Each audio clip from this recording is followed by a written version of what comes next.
तहरीक लब्बैक पाकिस्तान हाफिज साद हुसैन रिजवी का हुकूमत को 72 घंटे का अल्टीमेट। कहा, अगर पेट्रोलियम मसनूआत की कीमतों में इजाफा वापस ना लिया गया तो तहरीक लब्बैक वो करेगी जिसके लिए हम मशहूर हैं। लाहौर में प्रेस कॉन्फ्रेंस करते हुए साद हुसैन रिजवी ने कहा कि 75 सालों में 23वीं मरतबा हुक्मरान IMF के सामने झोली फैलाए खड़े हैं। पिछले तो कहते थे कब्र में सुकून है, इन्होंने तो कब्र का सुकून भी छीन लिया। सिर्फ एक साल में मुल्की कर्जा 23% बढ़ गया। गरीब को इस हद तक निचोड़ दिया गया कि वह एहतजाज का भी सोचने से कासिर है कि शाम का खाना कहाँ से खाएंगे। ये इनकी माशी पॉलिसियाँ हैं कि उन्होंने बजाय अपने शाही प्रोटोकॉल और अखराजात कम करने के बजाय के सरकारी एहलकारों की जनाब मराहत कम करने के बजाय के अशराफिया के ऊपर कोई जनाब बोझ डालने के, उन्होंने आसान सा काम ढूंढा है कि वो बिजली, तेल और गैस की कीमतें बढ़ाकर कौम का वो भी निचोड़ लें जो बाकी कतरे खून के जिस्म में बाकी है।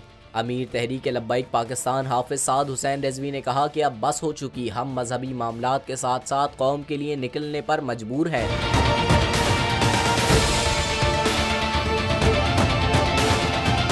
72 घंटों का अल्टीमेट दे रहा हूँ। अगर 72 घंटों में पेट्रोलियम मसनूआत की कीमतों में इजाफा वापस ना लिया गया तो हम वो ऐलान करने पर मजबूर हो जाएंगे जिसके लिए तहरीक लब्बैक जानी जाती है। हमारा ऐलान यह है कि हम आपको फिर 72 घंटे का अल्टीमेटम दे रहे हैं, वरना 72 घंटे बाद हम वो ऐलान करने पर मजबूर हो जाएंगे जिसके लिए तहरीक लब्बैक पहले भी जानी जाती है। साद रिजवी ने कहा कि अगर इतने ही मुश्किल हालात हैं तो जो रोजाना लाखों लीटर पेट्रोल सियासतदानों और सरकारी अफसरों की गाड़ियां पी रही हैं वो खत्म करें। मौजूदा हुक्मरान अब IMF को एटमी प्लांट और हथियार विजिट करवाने का भी सोच रहे हैं। 75 साल से मुल्क पर मुसल्लत हुक्मरान मुल्क व कौम की हालत नहीं बदल सके, लेकिन हुकूमत में आने के फौरी बाद उनकी हालत चंद महीनों में बदल जाती है। साद रिजवी ने मुतालबा किया कि हुकूमत अपनी शाह खर्चियाँ, प्रोटोकॉल, मुशीरों वजीरों की फौज फौरी तौर पर कम करे।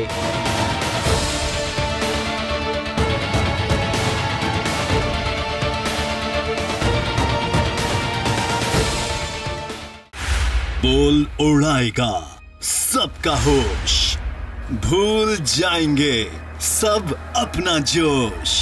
देखिए पाकिस्तान की सबसे बड़ी PSL ट्रांसमिशन सकलैन मुश्ताक, रमीज राजा, सुहेब अलवी, जमील फारूकी और फहीम खान के साथ खेल का जुनून रोजाना रात 11 बजे सिर्फ बोल न्यूज पर।